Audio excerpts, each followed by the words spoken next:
Salve, salve, galera! E aí? Muito assunto interessante sobre a evolução, né? Sobre essa dinâmica das migrações no Brasil ao longo do tempo, beleza?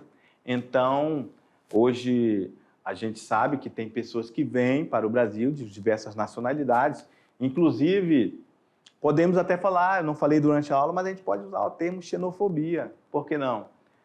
Tem muitos lugares do Brasil que as pessoas têm aversão a esses estrangeiros, ok?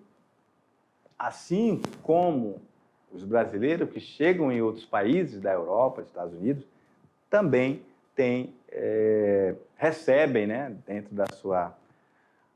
Só de perceber, ver, olhou ali as características, já sabe que é um latino-americano, já são discriminados. E o brasileiro está incluso nesse meio. Beleza? Já começou a nossa revisão, diretor? Vamos lá no quadro.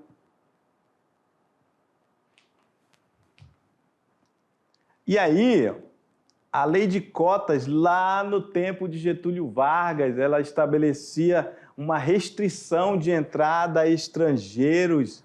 Só podia entrar os portugueses. Olha só, então já era uma espécie de preconceito.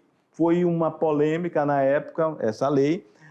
Getúlio Vargas, a gente sabe que era descendente de alemão, ali, estrangeiro, né? Então, tinha essa singularidade com os europeus, então se tornou uma lei que foi muito, digamos assim, polêmica para a época. Que aconteceu, sim, essa restrição, beleza? Aí nós fizemos um gráfico de forma de pizza, entre 1808 até 1995, a quantidade de imigrantes para o Brasil, nos quais podemos perceber que a maior parte dessas fatias de imigrantes que vieram para o Brasil englobam-se entre italianos ou portugueses, ok? Em terceiro lugar, os espanhóis e, em menor escala, os japoneses e os alemães. Outros ficam com 17% dessa fatia do bolo.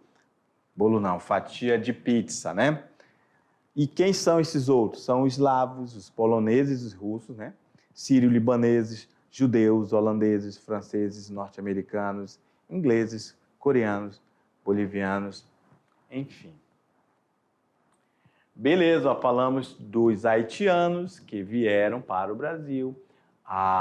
Um dos principais motivos foi questão de terremoto que teve lá, que devastou o país por várias vezes. É um país que vive uma miséria, um problema econômico seríssimo, uma instabilidade política e que tem na sua grande parcela de pessoas que vêm para cá, pessoas formadas, tá? Elas não, a maioria deles não vem, não ficam mendigando na rua, não, tá? Falei isso durante a aula e eles vêm para trabalhar, ok? Falamos dos venezuelanos, que também tem problemas lá, agora é um outro problema, principalmente de governo, um governo autoritário, totalitário, que bateu de frente com os Estados Unidos em uma questão geopolítica internacional, por questão ideológica, ok?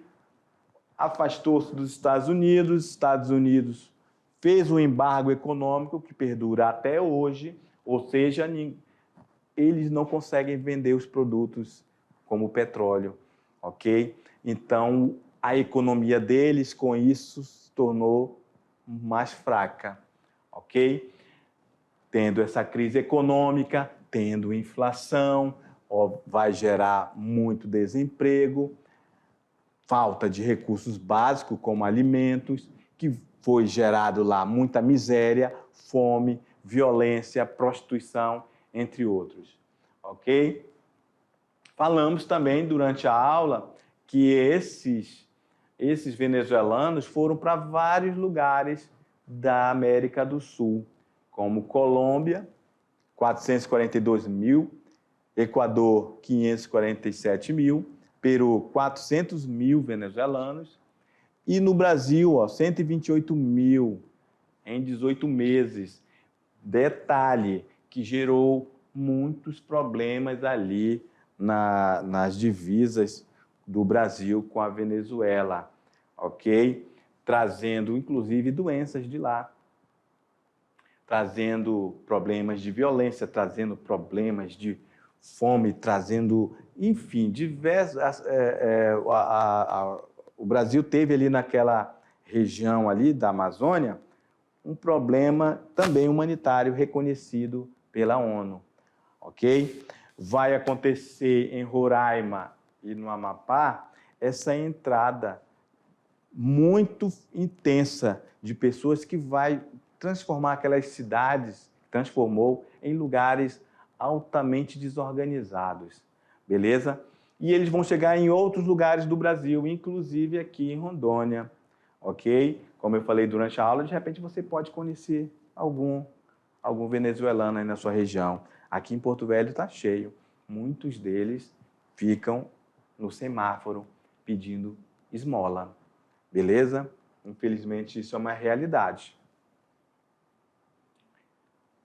E aí nós mostramos aí os decassegues, ou seja, a emigração, a saída de brasileiros descendentes de japoneses e indo para o Japão para trabalhar, ok? Trabalhar como operários, trabalhar na construção civil, ok? Muitos deles, inclusive, trabalhar até mesmo na área de mais instrução, né, como engenheiros, mas em menor quantidade. Geralmente, as pessoas que vão para lá mesmo é para trabalhar no pesado, como outras regiões do mundo, como Estados Unidos, como falamos anteriormente. E aí falamos também dos 10 países que mais abrigam brasileiros. O primeiro lugar é Estados Unidos, segundo a Argentina, ok? E a gente pode dizer que 1/3 deles estão de forma clandestina. E essas pessoas que saem do Brasil mandam dinheiro para ajudar a sua família aqui no Brasil, ok? E esse dinheiro representa 4,6 bilhões de dólares, que é 1% do nosso PIB. Ou seja, está ajudando a galera que está aqui, pessoas que poderiam estar com maior necessidade, porque o dinheiro que eles ganham lá é cotado em dólar. Dólar está em mais ou menos uma média de R$5, ok? Mandou 100 dólares para os pais, por exemplo, aqui, mandou R$500, olha só. Então, galera, agora vocês têm uma atividadezinha aí de boa, tranquilão. Faz aí, daqui a pouco a gente volta. Tchau.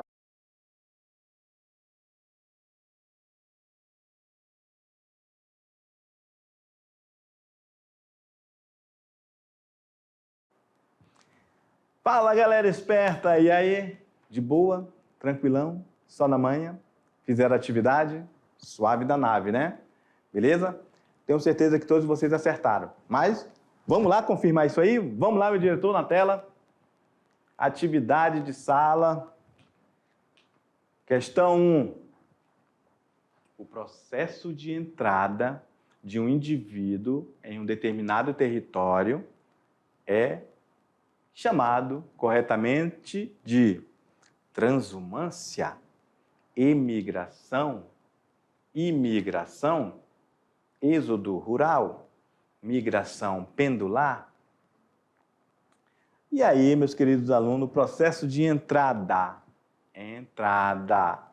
O que entra começa com a letra I, ok? O que sai começa com a letra E, emigração, ok? Êxodo rural é aquela pessoa que sai do campo para a cidade. Migração pendular é aquela migração que pessoas saem da sua cidade e voltam à noite para dormir, ok? Então, começou com a letra I, praticamente dei a resposta, imigração. Essa aí estava mamão com açúcar. Questão 2. O Ministério da Defesa, Fernando Azevedo, disse que a Operação Acolhida, que cuida de postos de atendimento e de 13 abrigos para refugiados venezuelanos na principal fronteira com o Brasil será mantida até março de 2020. A operação de assistência aos refugiados venezuelanos ocorreu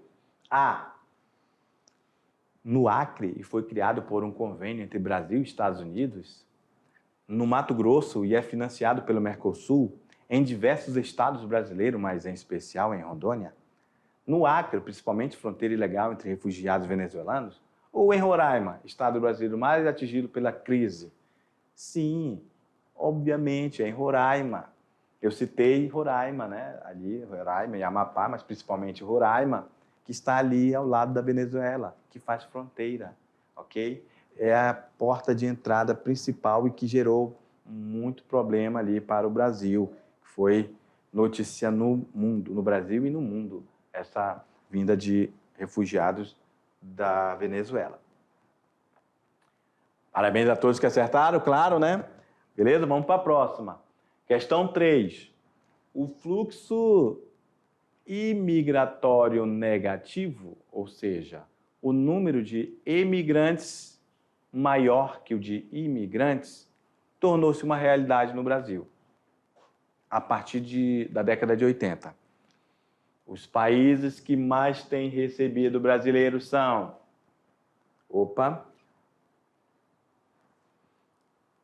Uma coisa é certa.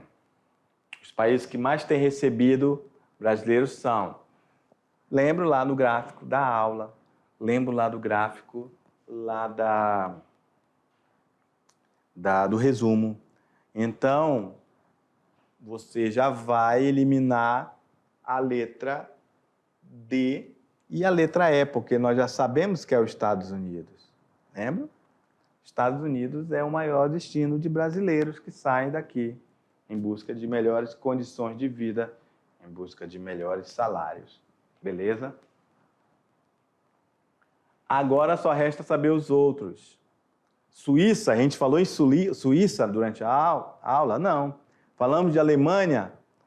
Até falamos, mas eles não são a nossa... uma grande quantidade de brasileiros não vai para a Alemanha.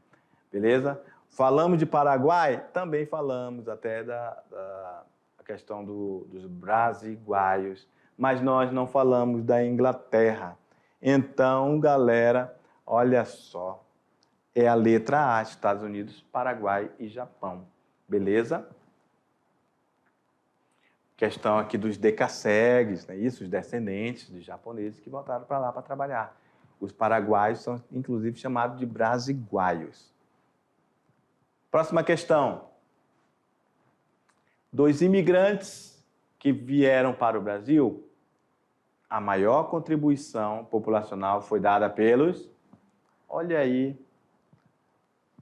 só relembrando que a gente falou durante a aula, estava nos slides, né? Portugueses e japoneses. B, italianos e alemães. C, alemães e espanhóis. D, japoneses e espanhóis. Ou letra E, portugueses e italianos. O aluno vai lembrar que nós fizemos um gráfico em forma de pizza, não é isso? E aí 2 países ficaram com a maior fatia desse bolo. Vocês lembram aí? Uma foi, vou botar aqui, vou desenhar aqui essa pizza.